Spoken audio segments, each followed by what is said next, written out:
With SRN News, I'm Jason Walker.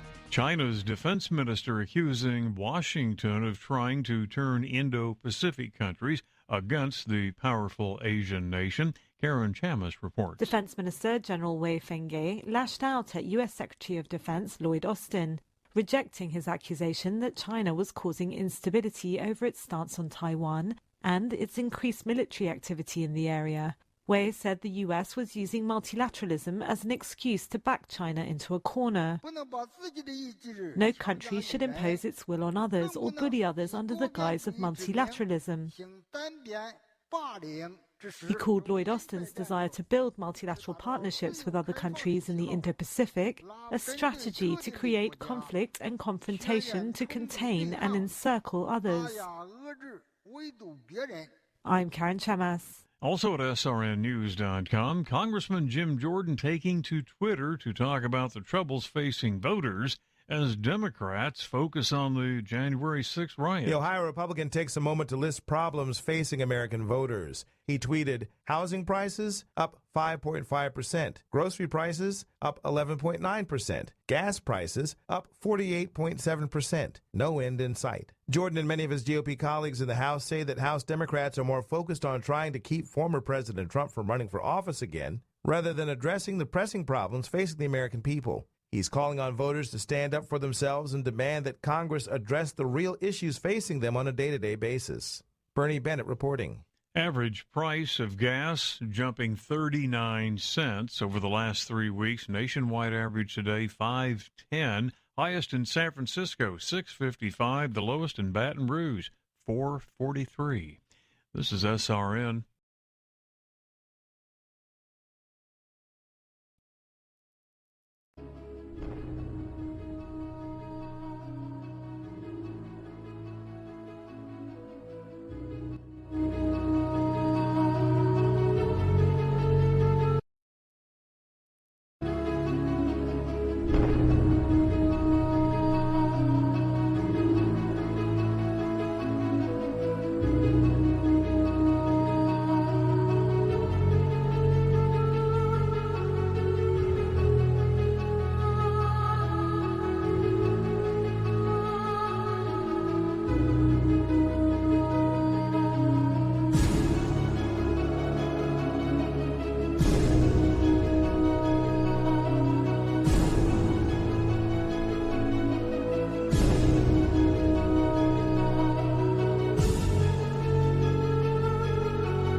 Hey, this is Deb, and you're listening to Dave Cruz on Beyond the Strange Radio.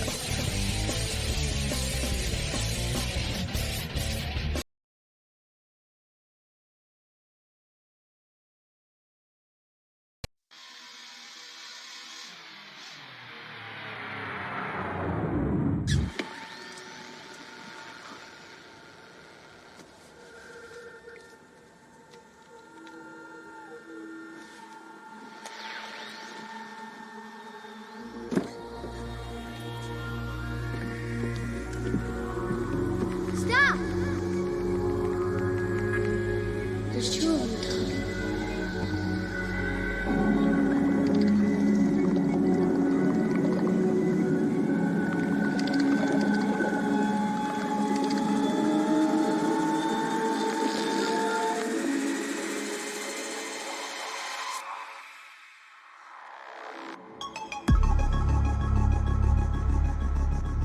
Views and opinions are not necessarily that of John Strange, host, guest, and affiliated. You have everything of a great conspiracy.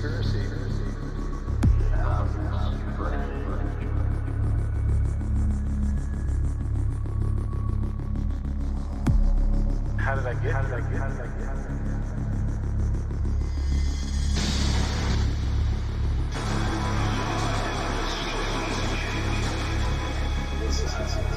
Yeah, it's kind of a creepy place, you know, because there's no light at all. A lot of experiments out there. Plutonium, nuclear weapon, nuclear destruction. balls of light.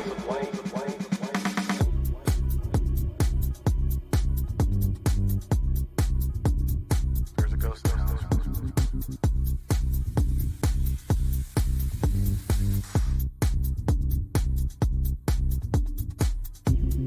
Oh yeah, broadcasting live from the Napa Valley wine country just outside the mystical Sonoma Mountains. This is Beyond the Strange. Hola everyone. I'm your host Dave Cruz and thank you for joining us tonight. It is Sunday, June 12th, 2022, the year of our Lord. Streaming live on the Strange Days Media Network on our Twitch channel. You can also watch us on Jeff Fresnel's etalk.tv and beyondthestrange.com/stream. Call-in numbers for tonight, 1415-891-9083. Again, that number is 1415-891-9083 when the phone lines are open. We got a fantastic show for you tonight. Susan Mayorga is joining us, a.k.a. AstroLunachick. And she'll be with us in just a little bit. But first, of course, we have to take care of some show business. No pun intended. So please follow me, Dave Cruz, on Twitter at StrangeDave70. Follow the show at Strange Days 2015 and Russ Bailey at B-Sky Paranormal. Also, like and follow the Beyond Strange Facebook page and join the rest of the Beyonders on Facebook in the Beyonders Crew group, where Russ Bailey is the admin there. Also, there is an official Beyond Strange Discord channel, the Strange Chat Room. You can listen to the show while at one of the aforementioned links, and you can chat in the Discord if you prefer. If you prefer it over the Twitch chat, I usually stick with the Twitch chat myself, but it's up to you. There's also a social media platform for the etalk.tv website if you're listening over there. And, you can chat in the Beyond Strange chat there as well. If you need help with anything, please don't hesitate to contact either me or Russ, and we'll do our best to get you hooked up to the show's chat. Make sure to subscribe to Beyond the Strange website, even if you think you're already a member or you've subscribed. Please do so again. This is for our newsletters, our DMs. That's right. You get direct messages sometimes if you're a member, and you get your alerts just in case there's a last minute show or something. It'll get right to you. So remember to go to the website and subscribe, and we'll get you all set up for the newsletters and all that good stuff. I will be updating everything very soon, so please just continue to visit the website. Also, follow and like on the show's Twitch and YouTube channels. Also, if you listen to the past shows on Spreaker, iTunes, or any other podcast outlet, remember the shows will stay on there for a month. Then they will be moved over to the show's Patreon. More info on that later. And finally, Beyond the Strange, as well as other shows on the Strange Days Media Network, are fully self-supported. This means we do not receive income from other companies nor advertise products during the show or podcast. We need your help to keep the show running for costs of running these programs. Also, the show's store will be open for BTS merch, and bling will be available very soon. That all goes back into the show as well. And you can donate at beyondthestrange.com/support-us. Just go to beyondthestrange.com. You'll see the tab at the top. Support us and do whatever you can. We greatly appreciate it. Once again, everything helps. And please, please, please, if you can't donate that way, or purchase a piece of bling or something, talk about the show. Retweet. Don't just like. Retweet. Share. It helps the show grow. It grows the audience. It makes the chat a lot better. Please, please, please, I can't say it or stress it enough. Retweet and share the show. Likes are great. We always appreciate it. We love all the likes and we love you back. But we really need you to retweet the show and share it and talk to a friend about it, family member. Let's get BTS growing like it's never before. So thank you very much, everybody. And I hope you enjoy the show. Also, we will have a quick break at the 10-minute marker at the top of the hour.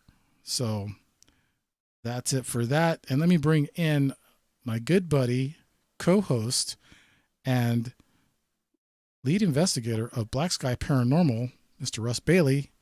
How are you doing today, sir? I'm doing great, Dave. Thanks for having me again tonight, man. Great to see everybody in the chat tonight. We got Mike Jordan. We got Dragon Rose. We have Jose, Night Stalker. What's up, brother? And last but not least, we also have my good buddy Jim Fowler, fellow founder of Black Sky Paranormal with me, founded a few years ago. So, Jim, thanks for joining us. Everybody else, thanks for joining us tonight. Got a great show for you. AstroLunachick Susan is amazing. So just wait till you see what she has in store for you tonight. It's going to be fantastic.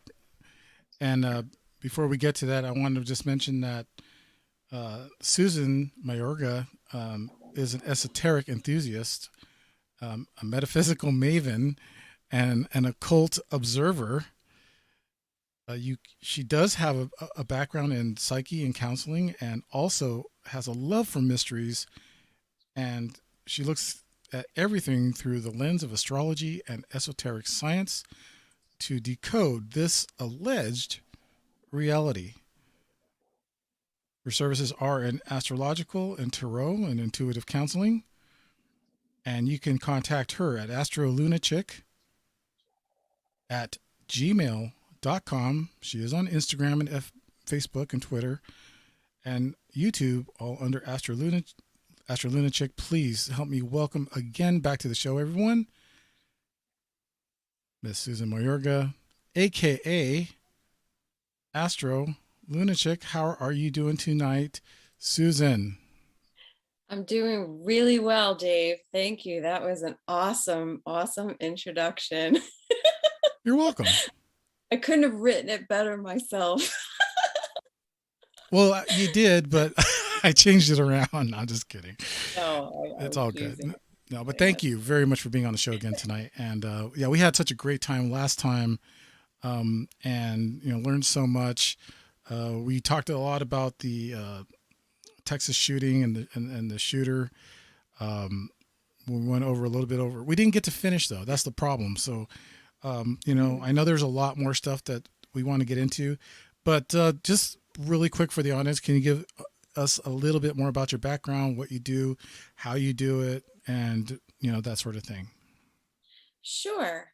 Well, I started teaching myself astrology back in like 2009, I want to say. So it's been quite a while that I've been studying astrology. And I basically taught myself by just listening and to other astrologers and looking at the chart and researching and, Googling, what does that mean? I didn't learn from books.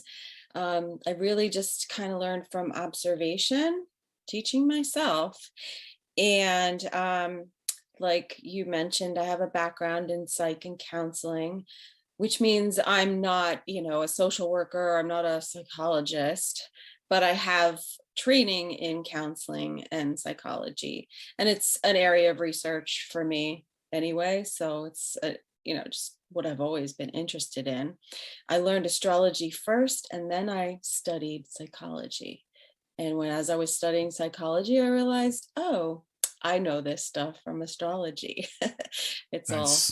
All the same thing. Yeah. So I come at it from a professional angle. I'm not certified in anything, but that's the angle that I'm coming from research, coming from, grounding in facts. Although I do look at the chart from a spiritual angle, but I also look at the psychological aspect And then I also like to apply it to true crime and investigations and stuff like that. I mean, that's my my hobby, my passion, but doing readings, that's what I do professionally. So, just working with clients, trying to help them to understand, the mental, emotional underpinnings of whatever's going on. But looking at astrology, you can see what planets are affecting the person's chart. So you kind of know where they've been, where they're at, and where they're going to. So it's really great to help people plan and to look specifically at particular issues that somebody might be working through, whatever it is, career, love, finance. But for me, when I'm looking at stuff for myself, I'm digging down really deep. I'll look at not just the planets, I look at the stars, and I look at the asteroids, which to me have been so fascinating with the synchronicities, because names and storylines really add up. It's just a weird synchronicity. Like, for instance, when I first started looking at the asteroids, I put my son's name in and the degree of his son when he was born is the degree of the asteroid with his name in my chart. So it's interesting to watch those correlations. So, you can look at it from many different perspectives, and I like to go really deep in with it. And I've used it for my own research as I've just watched things unfold and looking at the little clues, whether it's the date and the numerology, or the etymology of a person's name or the name of a place, and then adding the chart to it. So for me, that rounds it all out. And that's what I do. That's fantastic. Yeah. And, again, I struggle with the whole thing, with the whole charts and astrology. I just know I'm a Leo, and I have a life path 9, and that's about it. And I don't really get all into that, which I really would like to. And again, as soon as I can make time, I will. But no, that's amazing and fascinating. And I know that, you've helped me when you've explained things to me and where I'm at, and some of the things, just why. And that's so good to know why. So I highly recommend Susan to those of you who would like to get, a reading or, whatever services she's providing. And I just really, back that up 100%. So there you go. I really hope it was okay to mention that we can do some readings tonight after the break, if possible. Yeah, let's try to do that. That'll be fun. All right, just maybe one or two or something, or whoever wants to call in. It's like a 5-ton telephone. Sometimes people don't like to call in once, but when they do, I think it always makes for a great show, and we all learn something. But last week we were talking, and again, Russ, you can jump in anytime. By the way, we were talking about the Texas shooting. No, it was 2 weeks ago, right? Actually, and that was with 18-year-old Salvador Ramos. He fatally shot 19 students, 2 teachers, wounded 17 other people at Robb Elementary School in Uvalde, Texas. And we found there were some really interesting things that was going on with them before all that happened. And and by the way, I think at that time we thought that the grandmother had passed, but she didn't. That's right. And so she's still alive. Amazing, strong woman. Don't mess with those Latino women, man. They'll kick your butt. Right. they're hardcore. They're OG straight up. But that was a huge tragedy. But there's some stuff that people need to understand. I'm not trying to give sympathy for the devil or anything like that, but when you start to understand some of this stuff, it unravels a lot of answers to these questions. And we learned that he was most likely picked on during through high school, and he might have had some kind of identity crisis issues, and just a lot of things with the father, and just so much stuff. But I want to go ahead and turn it back over to you, Susan. And so if you want to go ahead and take over the Zoom presentation, please do. Sure. Thank you. Yeah, we had a short show last time, so we really only scratched the surface. And I'll give the same disclaimer that I gave last time, that what the presentation that I'm about to give is based on his astrology chart, as we have the information, which appears that we have the right birth time.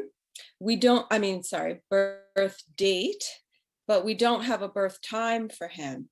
So some of what I'm seeing in the chart, I will say, this is what it looks like. We won't know exactly how it was playing out in his life because we don't have a birth time. That's why the time is important. And, not to disrespect anybody, him, his family, I'm sure his family is going through a terrible, terrible time. So my intention in reading his chart is to just gain some understanding of what we think might have been going on with him. So a lot of what I'm going to say is really speculation because I don't have his time of birth. And I don't have anybody in the situation to feed back any confirmation of, yeah, it was like that, or no, it was kind of like that, but maybe just a little bit different. And not to, cast any judgment on his family for what happened, for what he did. There's a whole 18 years that led up to this day. And I'm sure there's a lot of grief and regret that his parents have. So I'm reading a chart. I'm not making any judgments or definitive declarations about him or his family, and in no way to try to, defame or slander anyone. Right. That's my disclaimer right there. Yes. So the intentions are for educational purposes and to demonstrate how astrology works. Okay. And how I look at a chart, how I would look at a chart if I was working with law enforcement, which would be like a really great thing to do. That's something that's on my bucket list. Nice. Yeah. So a little bit of what we talked about last week was what I was seeing in his chart, and I'm going to just share the screen. Yes. Do you have me cleared for that?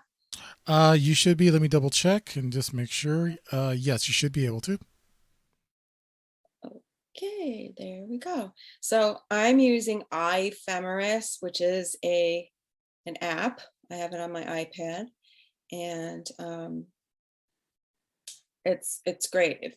If anybody's interested to check it out, it's really actually a great program to use. I have it on my phone and I have it on my iPad, and I love it. Okay, so can you guys see the chart okay? I can see it. Yeah, yes, I can see it also.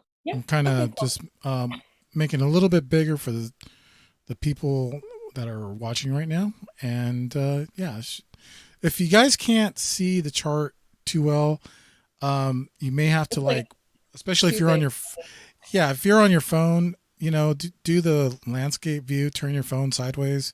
That kind of helps.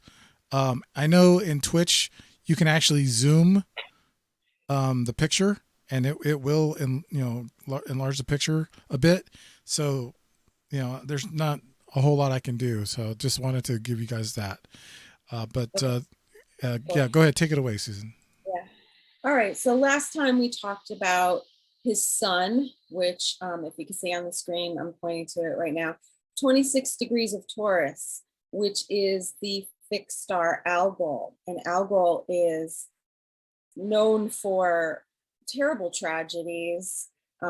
It's a star that was revered in ancient times. They knew that it had a lot of power, but it was associated with tragedies, oftentimes that would affect large groups of people. So this is, something affecting society, right?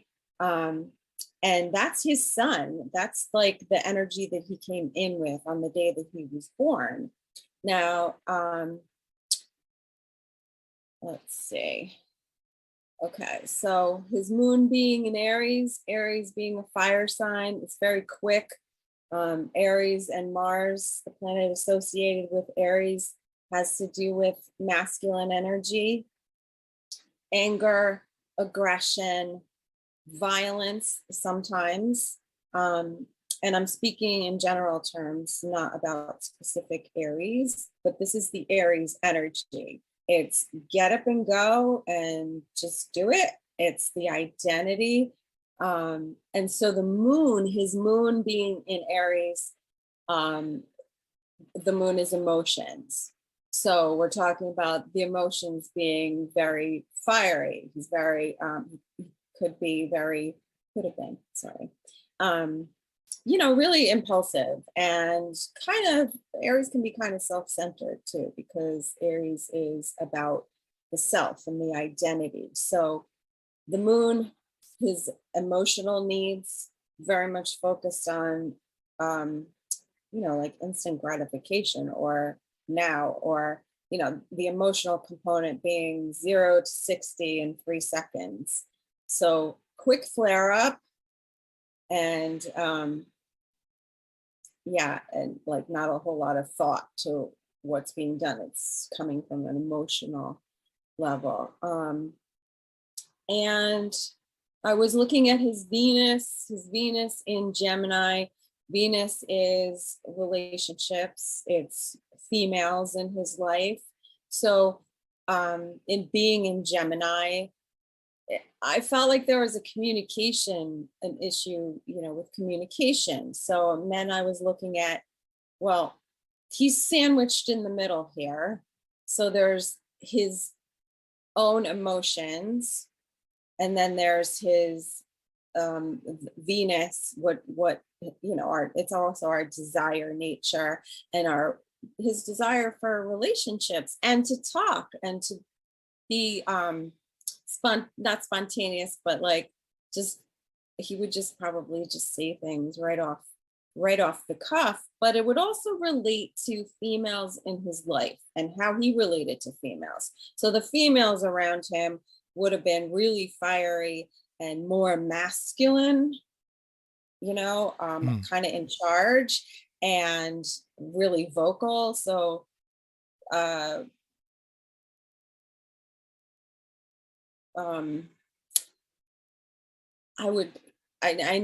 know that we heard a lot of what we heard about him afterwards was how he was really disrespectful to females and being very aggressive. So this would fit right in. But it's not just, this is what he's also coming from. So like, he's used to verbally sparring. He's used to being assertive, aggressive. And that would be kind of what he would have grown up with too. With the moon is the mother. So the moon, his perception of his mother being very Aryan, being kind of immature and impulsive, maybe argumentative, again, angry. We go back to the Aries energy, angry, and then I'm looking at his own Mercury, which is his mind and his mental thought processes, and it's in Taurus, and Taurus is a slow sign. So Mercury being the mind and speech and communication and the way we process information, there could have been a little bit of a learning disability there, possibly. So his impulse and his will and his desire for communication is just a little bit awkward with the way he might have gone about it, like not received well. The other thing is that I think that he may have been I do believe that he was bullied, but I feel like that he was bullied by females. Yes. Dave, were you going to say something? Yeah. And once again, I just want to put a disclaimer out there. Whatever we talk about on the show, whatever we put in chat, it's all speculation. We're not labeling. We're not, directly saying this is how it was. This is how he is. None, it's nothing like that. We're not trying to disrespect anyone, just like Susan said. So I just wanted to put that disclaimer out there once again, Right. just in case. Okay. Absolutely. So yes, I'm not saying that he was bullied by the females in his family, but we do know that he was fighting with his mother. This is the story that we have. Again, we're going by the story that we have and looking at, does it correlate with the chart? And it appears to. Difficulty with his mother, not getting along, so he moves in with his grandmother. I read that his grandmother was in the process of evicting his mother because there was an issue with drugs. So fighting with the mother, comes home, has a fight with the grandmother, and shoots her. So violence, aggression, females. Online, he's being, and at work, I guess, too, being aggressive towards females. There was a little bit about his communication with some people on social media. So again, it's tying into aggression, aggressive females, and aggression towards females. Right. So when I'm saying, I think that he was bullied in some way by females, I mean, I have a son that I raised, and I know for a fact that he was bullied by females, and it's a frustrating thing for a male because the girls get a pass because true. they're sweet and innocent, and no, she couldn't have done that. Oh no, they do it. And I know, when my son retaliated because he had weeks of bullying, he was the one who got in trouble. So, it makes me think that there was a resentment built up towards women because the feminine seems to have better, they communicate better, they have more power. I'm looking at his chart and how he does have these aspects, but what's being projected outside of him from his perspective is women have all the power, yes. And resentment towards the fact that women are calling the shots. So here's a young man who finds out he's not graduating from high school. What has he got to look forward to? What's his future, right? So then when you look at him as a masculine person, his Mars, which represents the masculine principle and males, is in Cancer. Cancer is a water sign. It's feelings, intuition, and Mars is not happy there. For one, that's a lot of passive aggressive and deep buried resentment, a Mars in Cancer. Again, we're demonstrating his chart. So, we're not necessarily making a judgment on his life or what was going on in his family, but what I'm seeing in the chart, Mars with Saturn is restriction. Mars is asserting oneself, movement forward. Mars comes up against Saturn, which is restriction, stop. Also, Saturn is the father. So if we're looking at him from his perspective, his father may have seemed emotionally distant. There's not a connection emotionally to his father, or he's restricted from his father in some way, creating resentment. With the Mars towards the Saturn also being authority figures, that's aggression and anger towards authority figures and towards the father. So there's also anger and resentment towards his father. And Cancer, even though it is the sign of family, with Saturn here, Saturn restricts and gives a lack of a connection with the father to the family, and anger because of that, a lot of resentment. So the other thing that I was looking at is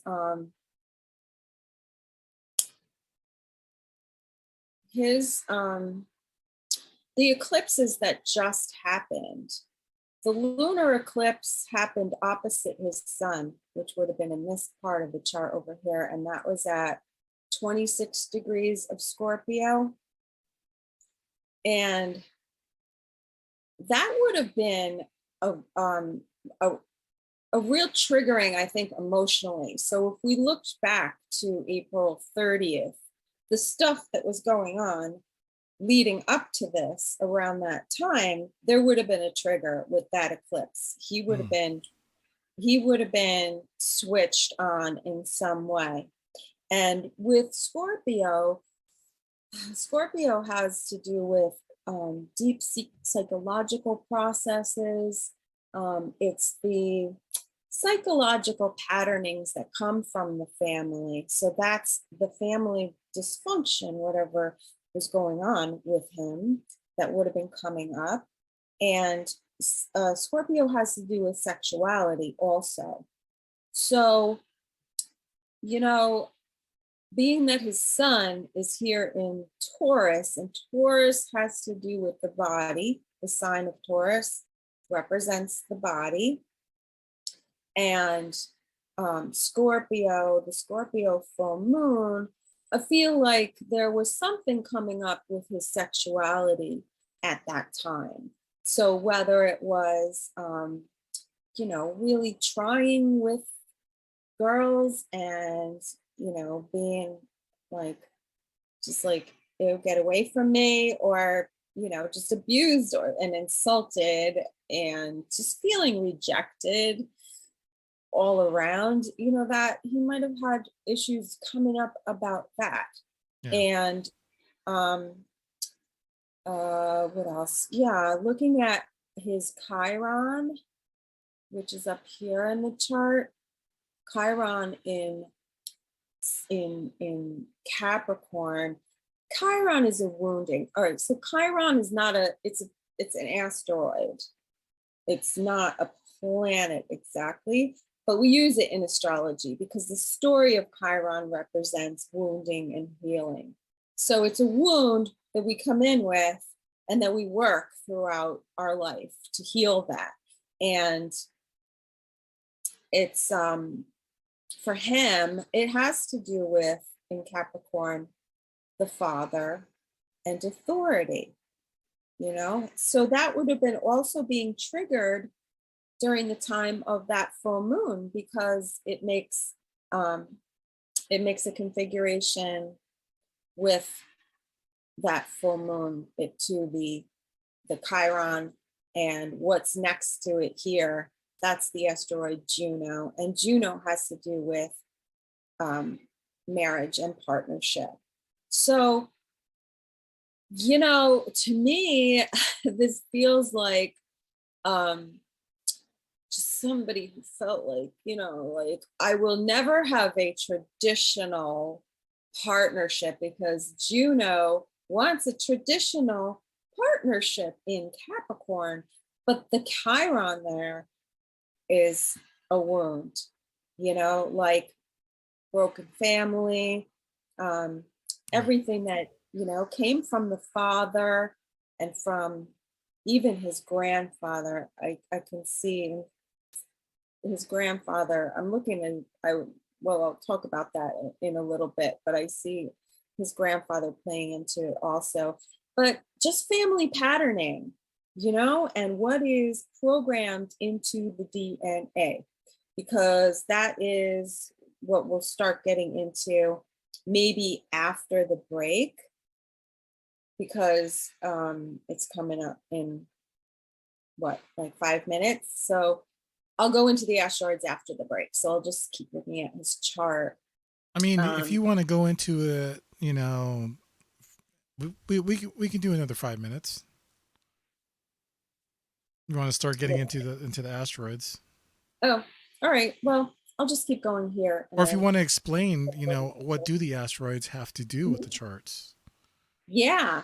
Well, okay. So when I look at the asteroids, I'm looking at what asteroids conjunct his planets, because that gives an extra flavor to what that planet is doing in his chart.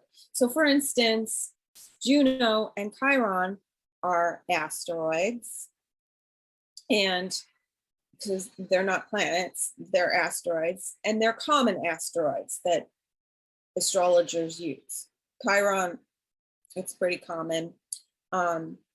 So, and just to quickly clear up, I just noticed Grimace in the chat room has said asteroids with a question mark, and I'm assuming these are asteroids that aren't like hurtling towards other planets. They're floating in space in a direction like with the planets.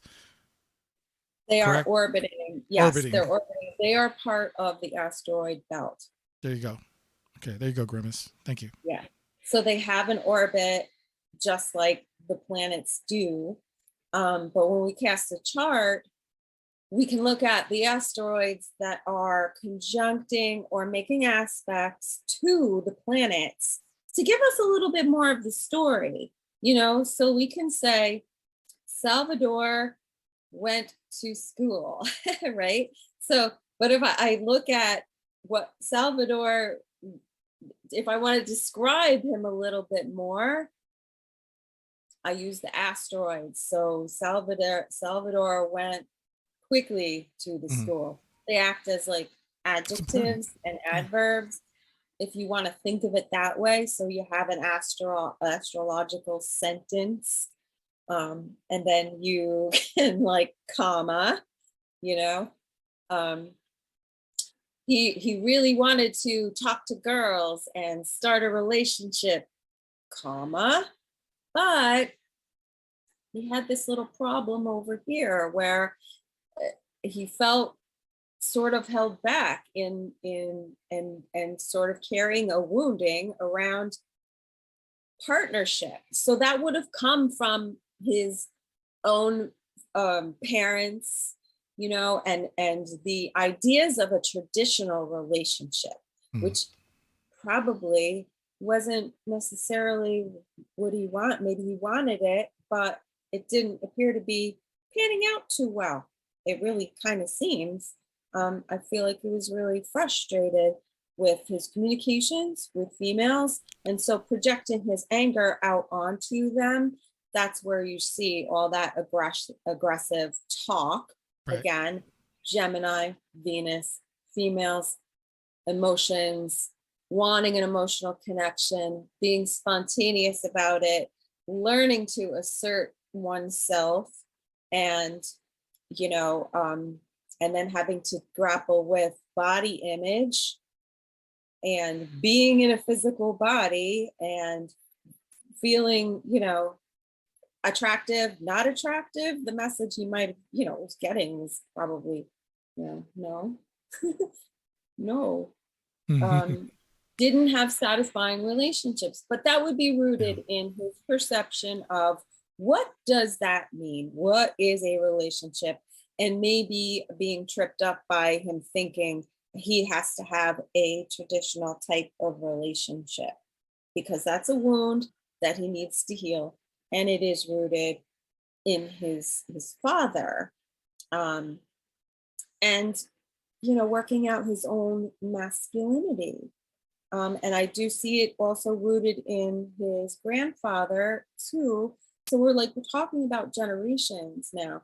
So to me, I'm looking at Uranus here, looking to the grandfather. So father, Saturn, grandfather, Uranus, and they are connecting. Uranus is in Pisces.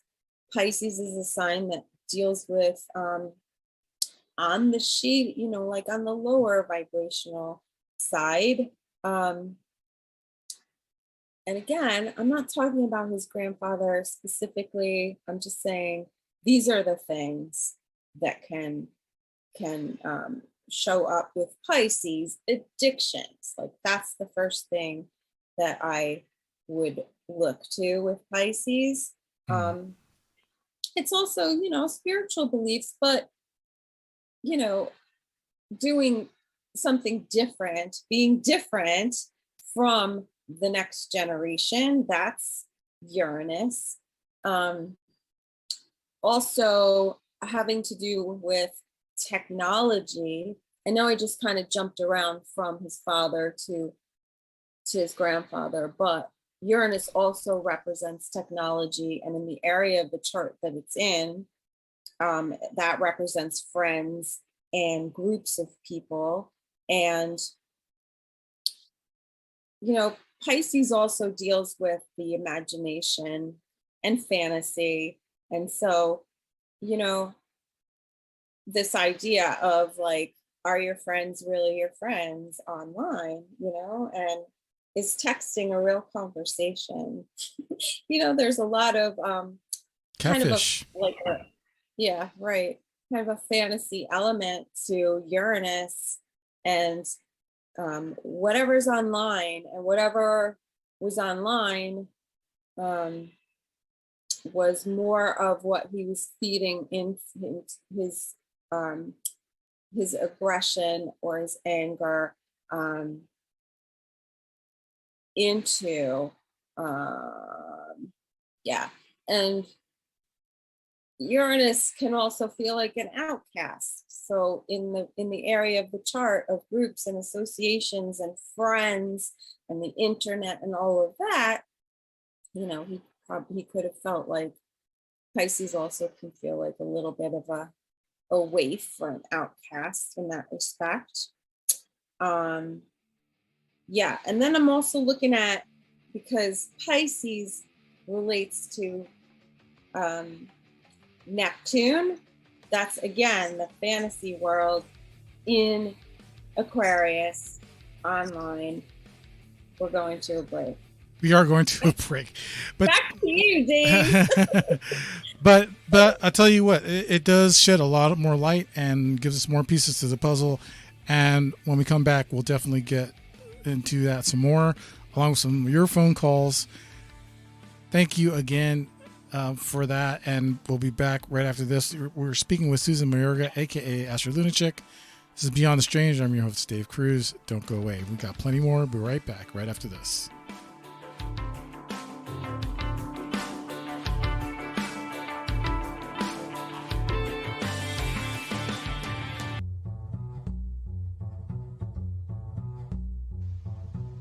Have you ever looked skyward and pondered UFOs, aliens, time travel, alternate universes, and parallel dimensions? Want to explore paranormal activities, hauntings, and various cryptoids such as Bigfoot, sea and lake monsters? Greetings, Beyonders. I'm author Casper Parks, and you're listening to Beyond the Strange with host Dave Cruz. Help spread the word by posting links to forums and social media. Available at YouTube, Spreaker, iTunes, Stitcher, and TuneIn Radio.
Welcome back, everyone. This is Beyond the Strange. I'm your host, Dave Cruz. Thank you all for joining us tonight.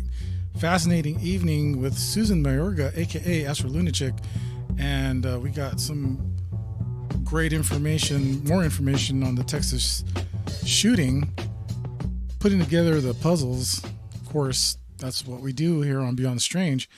Thank you so much. I wanted to make a quick announcement that starting on the next show, and this will go out in the chat and all the social media and all that, we will start the show a little bit earlier on Sundays, and that will be at 6 p.m.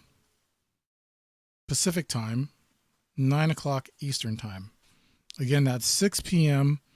Pacific time, 9 p.m. Eastern time, and we'll start the show coming back probably in the next couple of weeks. We'll just go to beyondthestrange.com, and you'll get all the info there, and I'll try to get the newsletter out within the next couple of weeks or by the end of the month for sure. So don't forget to sign up and follow, like, all that stuff. By the way, thank you again, Jim, for signing up on Wix, the Beyond the Strange website. And if you are a member, you can send messages, DM, and that kind of thing.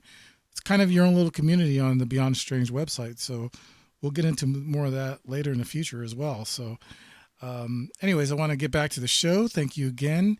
And right now, one more time, I'd like to say thank you, Susan, for coming on the show. I'm happy to be here. Always happy to talk about astrology with you guys. Fantastic. We love hearing it. And happy that Russ is back with us. Yeah, me too. We missed you. We did. We missed him last time. Absolutely. Yeah. And speaking I'm of glad Russ, to be back. Yeah, go ahead. Give us a little rundown real quick of yesterday's conference, Russ. Yeah, sounds good. I'm glad to be back. Good to see you, Susan. As always, always love hanging out with Susan. She's awesome. So, was did a little bit of boots on the ground yesterday. Went to the Withful, Virginia UFO Fest. So got to meet a lot of people there at the UFO conference and everything. We do have an interview coming up with Danny Gordon, who is he was in the actual Unsolved Mysteries episode back in 1987 when this whole wave of UFO sightings occurred. So I spoke with him yesterday. I'm actually going to take my iPad and my computer down to his house when at his earliest convenience, and we're going to do a live remote Beyond the Strange show from there. So make sure we'll keep you guys posted on that and everything. What an awesome conference, though. Dave Spinks, Ron Lanham, and Joe Perdue rocked it out of the park yesterday with their presentations. Ron Lanham and Joe Perdue are with Wild and Weird West Virginia, and they are amazing investigators and researchers. And Dave Spinks also, he's been on the Travel Channel, several shows on the Travel Channel. He even has a paranormal store in West Virginia, which I plan on visiting soon. So what a great time was had yesterday. The dealer room was jam packed. If you guys haven't joined the Beyonders crew yet, you missed out on a hell of a live video that I did yesterday. I mean, it was just amazing. We had a great turnout for such a small town. I mean, there were hundreds of people there. Just very thankful to get to experience this. And actually going to set up a table next year representing Beyond the Strange and Black Sky Paranormal there. So I'm definitely looking forward to that. And was also awesome to hang out with my good friends Jim Fowler and John Jones. They tagged along with me. So we had a blast yesterday. It was totally awesome. Well, I'm saving up for my ticket as we speak. So next year, Beyond the Strange will be there, and you'll have a table. So, you can all come out and say hi, and we'll have a lot of good stuff for you at that conference. But that's awesome. Right on, Russ. Yeah, it's only to become a sponsor and table there, it's only $100 to rent a space there. I mean, that's not bad at all for a conference of this magnitude. So, like I said, there were a ton of people there, and I was shocked how many people were there, because Wistful, Virginia, is a very small, town. It's about maybe a little bit bigger than the town I live in, but was very happy by the turnout. And as Jim says in the chat, we're heading up to the Mothman Festival in September. Can't wait for that. I'm going to be doing some live videos from there for Beyond the Strange. So, dude, cannot wait to see everybody at the Mothman Festival in Point Pleasant, West Virginia, September 17th. Gonna be awesome. Right on, Russ. Thanks for the update, and that sounds great. I can't wait to hear how that was. So fantastic. Want to announce right now that the phone lines are open. The phone number is 415-891-9083. Again, that phone number is 415-891-9083. Russ did put that in the chat room as well. And I want to turn it back over to Susan. Okay. Where did we leave off? Where did we leave off? We were talking about the asteroids. Right. We'll talk about them again. I just wanted to bring up this chart of the eclipse for him. Now, one thing I want to mention is that because I don't have a time of birth, a lot of times I'll put the sun rising. So it's like a sunrise chart. And that works because it's we look at the houses from the sun. So if I'm talking about houses and I don't have a birth time, I'm working off of what I think this chart should work for us with the Gemini rising. And Mercury would have been going to retrograde at that time. So this is his just the day before his birthday.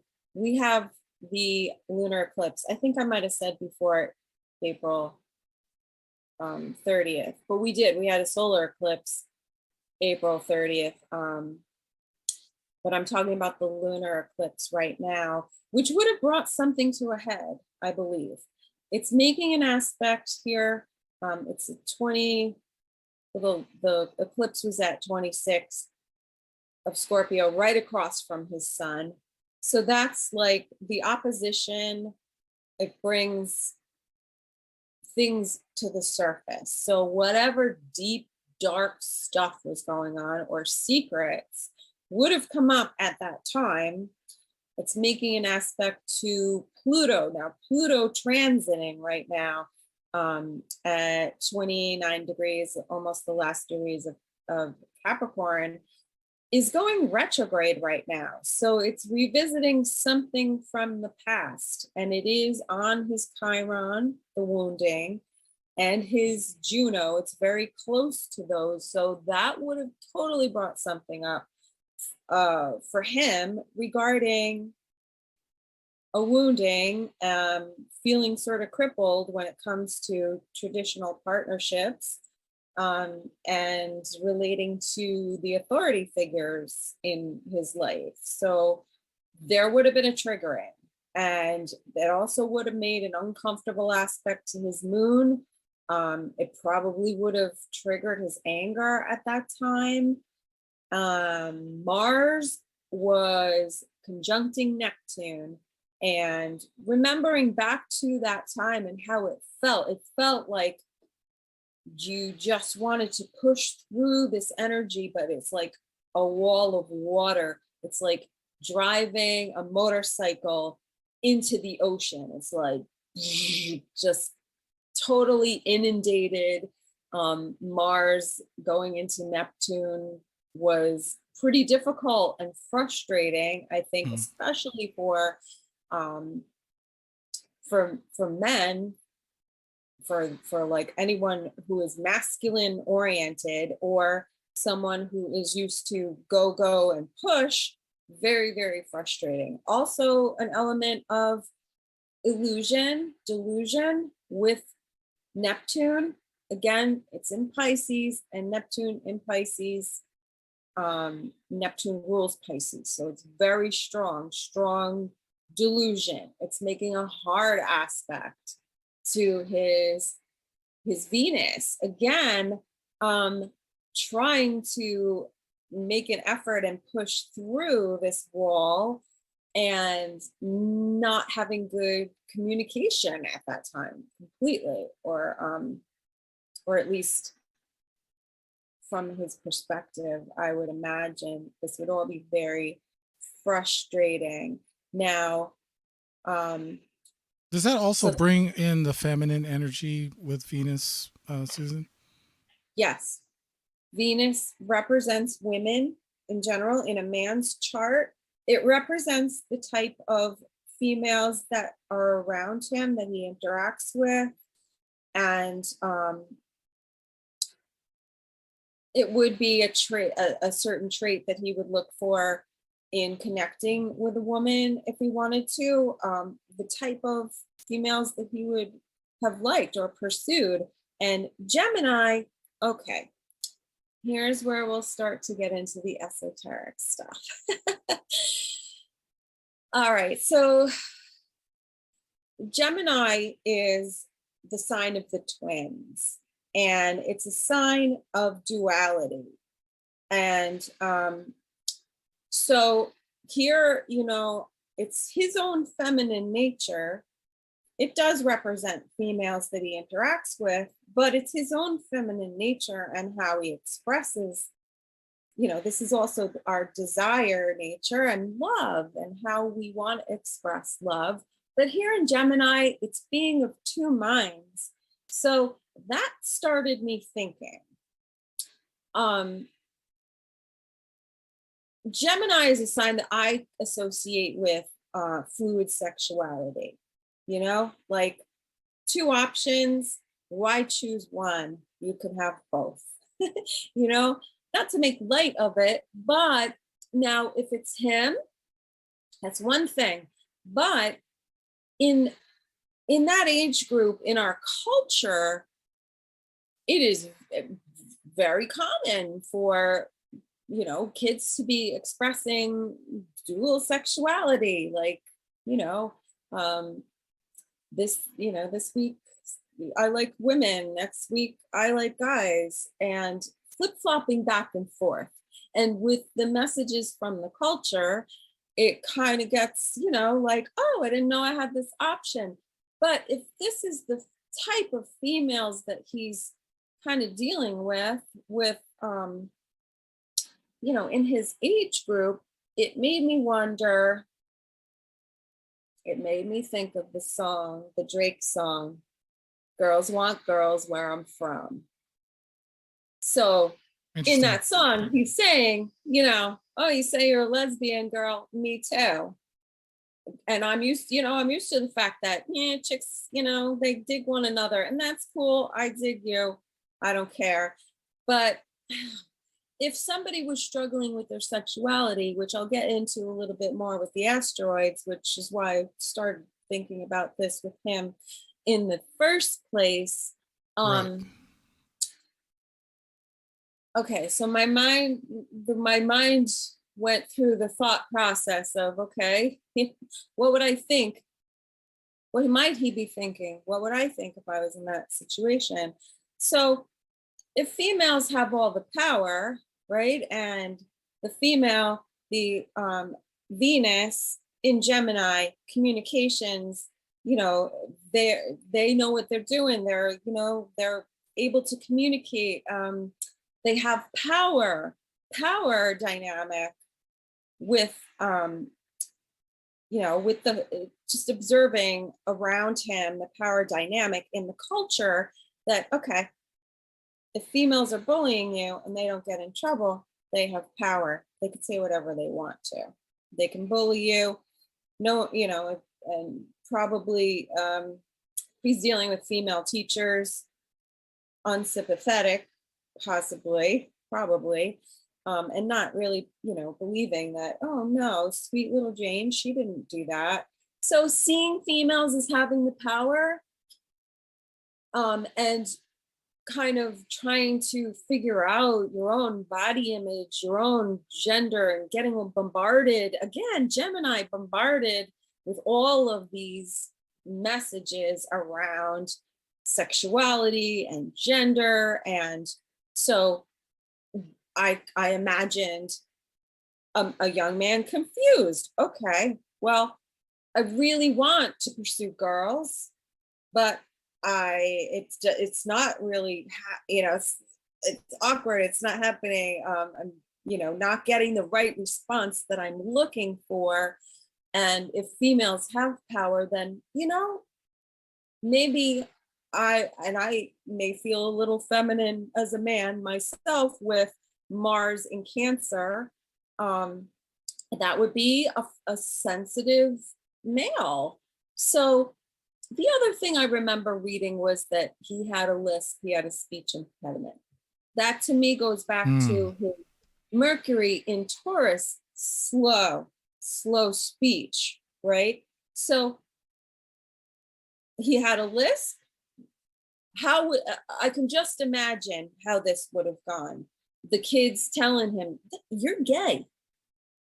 You're gay. What are you coming at me for? As a female, you're gay. No, you're gay." If he's being given that message, and also it's, an option. Maybe it isn't what he wants, but maybe he's thinking, well, maybe I would gain more acceptance if I was a little more feminine. And again, the disclaimer, we're not saying he was, we're saying it's possible. It's all speculation. It's all speculation. Yeah. If I had an exact time of birth, I would be able to pinpoint more what was going on with sexuality. Let's just put it that way.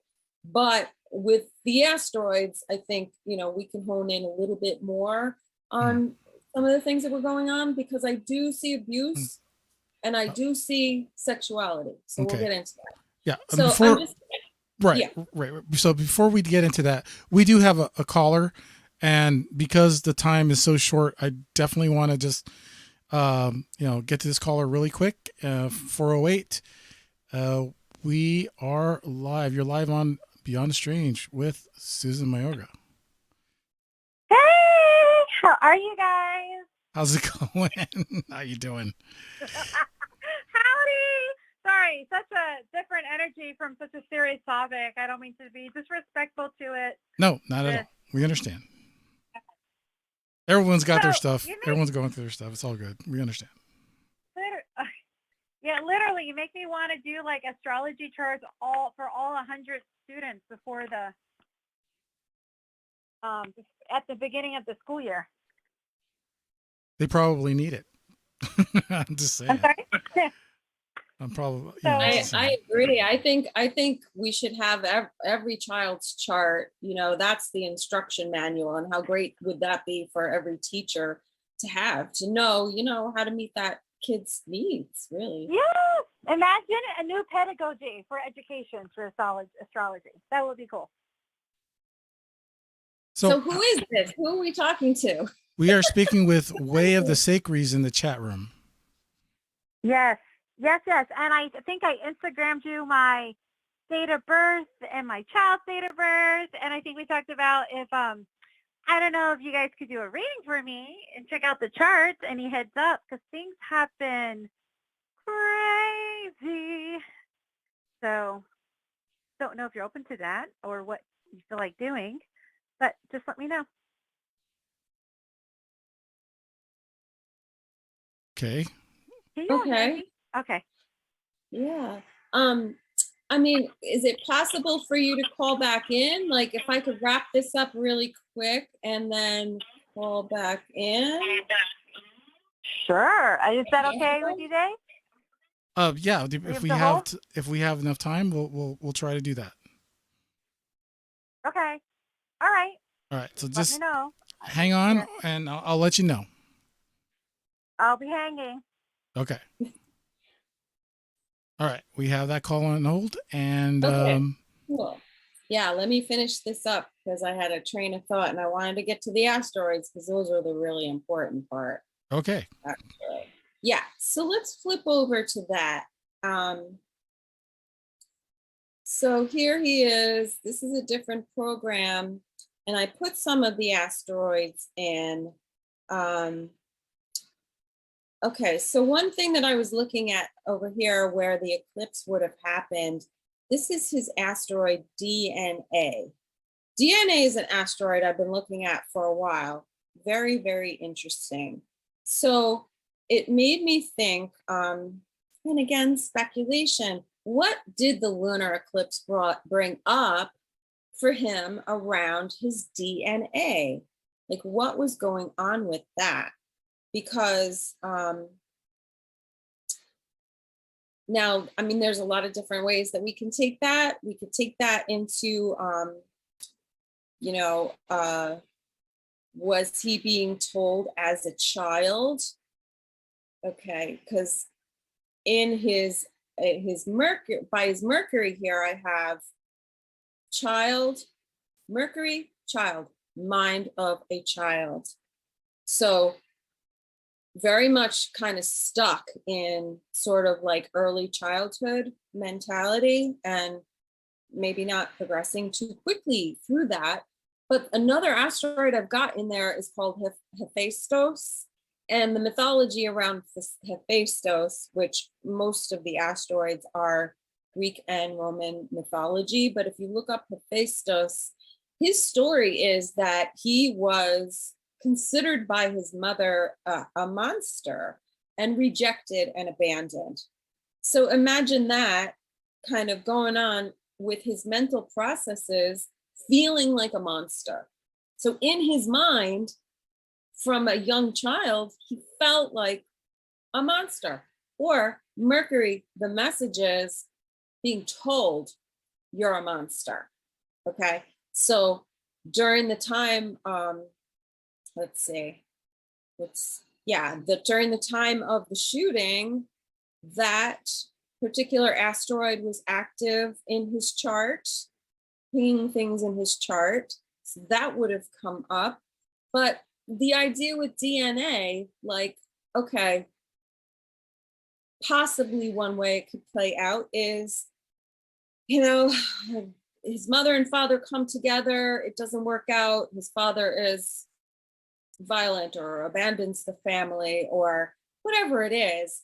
I could imagine and I could speculate the mother in some way projecting onto her son the disappointment and the anger towards the father. Like, you are the product of your father, and your father was a monster, and so you're a monster. What is encoded in the DNA? And that's really, I mean that explains a lot. Yeah. Well, the other thing is, everything that's encoded in our DNA are things from not just our ancestors, but we also look at how we're programmed. How was he programmed for the first 18 years of his life? If he was constantly being given a certain message, let's say, and being surrounded by conflict and competition, competing with females in his life, or feeling powerless, let's say, or the bullying, whatever it is, that's part of DNA. And something that we have going on right now with the nodes of the moon, the nodes are fate points. There's a north node and a south node. The north node would have conjuncted his sun. So it is fate conjuncting his sun. It's his fate. The south node is something that needs to be released. Okay, so with the lunar eclipse, what would have been released was some kind of understanding on his part of what was encoded in his DNA, let's say. Whether it is he thinks that, well, I'm a male, and males suck, or my father was this way, my grandfather was that way, so I'm going to turn out that way. Or again, this is speculation. If I was investigating, I really would want to know if that father was his father. That was a question that I had. And I'm not, I mean, I would want to do more research and I would want an accurate time of date, time of birth. But a question came to my mind, like, was there some kind of family secret? Was that his real father? I don't know. I would want to know. But either way, it triggered a crossroads for him. Because another asteroid that I was looking at is Hecate. Hecate is the triple-faced goddess. Yeah. It represents, you've heard of Hecate, yeah? Yes, absolutely. Yeah, the goddess at the crossroads. I mean, this is a goddess that if somebody was, you know, well, she is the goddess of witchcraft. She represents witchcraft and I thought it was paganism. Women. Yeah. And but it represents a crossroads and a real, you know, a real hard choice or difficult circumstances that are going to change your life. It is his Hecate. This would have been triggered by the DNA. Pluto, which is destruction and violence and all the depths from the underworld coming up, all around his Chiron, his wounding, which also is connected to his perception of traditional partnership, let's say. And yeah, in his chart, it's opposite the asteroid Apophis. And Apophis is in Egyptian mythology, the destroyer. It represented a star, you know, or not a star, but like a, what do you call it? A falling star, a comet, an asteroid, a destroyer. That was their like Satan, their adversary, their the doom factor. So being in opposition, that's also being triggered by Hecate. So it's just something came up for him at that lunar eclipse that was like, bam, that's it. That was it. Hey, Susan. Yeah. Got a quick question in the chat from Night Stalker. Yeah. He says, what's the connection between Hecate and the shooter? Okay. So we're kind of looking at the backstory for him of what was triggering him. So it would have been for him, Hecate is kind of, let's say, a choice point for him, whether or not he was going to heal this wound and address his own issues around traditional relationships, his wounding around his father and the family. So I would say that for him, Hecate was triggered. It was a choice point, a crossroads being triggered for him around the eclipse. So, you know, if that was the time that he chose, you know, decided internally that he was going to do this thing to wreak havoc and destruction, which is Apophis. Hecate, you know, being a crossroads, you have a choice. Like, it really has to do with looking at past, present, and future and making a choice and deciding. But it's a really heavy choice for him. And so what it has to do with him is something was triggered around his birthday, because the eclipse was like right before his birthday. Something had to do with, you know, whatever DNA on whatever level, you know, who knows what that could be. Because of course, my mind goes to all kinds of things like, I don't know, Project Artichoke. Project Artichoke? Interesting. Yeah, I'm not saying that this is related, but my mind starts to question what is in the DNA. Why are we looking at DNA? Because DNA, where it is in his chart, And where it is now, DNA at that time was very close to his sun. Very close to his sun. DNA somehow plays a part. I don't know what that part is.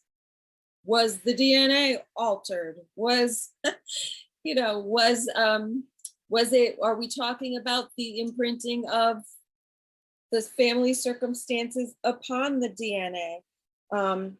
And what happens to generations previous that is encoded in our DNA because of what they were involved in or what they experienced? Whatever it is, we're talking about something that is being passed down from generation to generation because it has to do with DNA, and Hecate being a turning point, and Pluto there wanting to destroy the old order, the old family order even. Does that all make sense?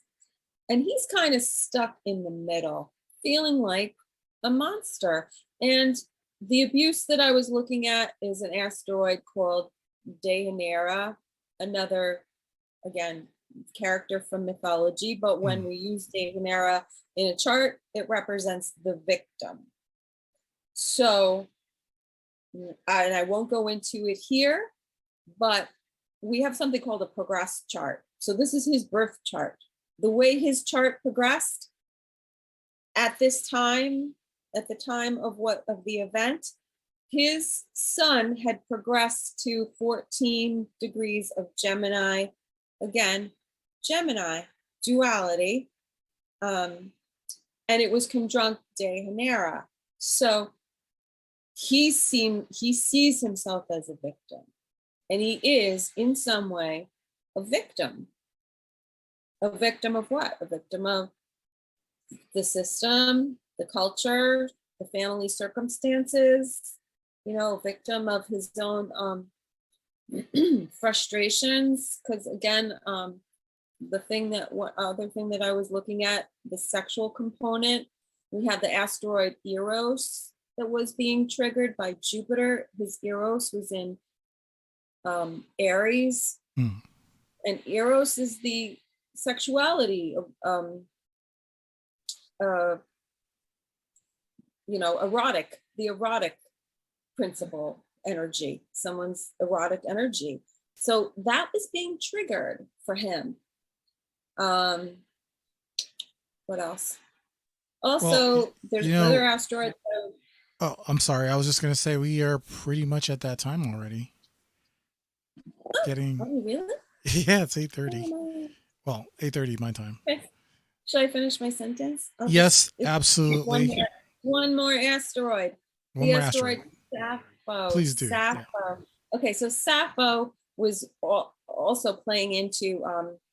Sappho was a poet who lived on the island of Lesbos, and the asteroid Sappho is connected to lesbianism and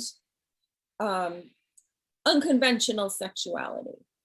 So his Sappho came into play, transiting Sappho came into play, and it's all connected in there somewhere in that big soup. Yeah. So that's why I was kind of questioning, like, was there questioning for him, questioning other people questioning his sexuality, feeling like a monster, not accepting, not feeling comfortable and accepting who he was growing up to be. Thank you so much for all of that, Susan. Oh, you're welcome. It's just a shame that, that the time goes by too fast. And, when we start early, we start the show early now, we're going to go 2 hours. So we'll have plenty.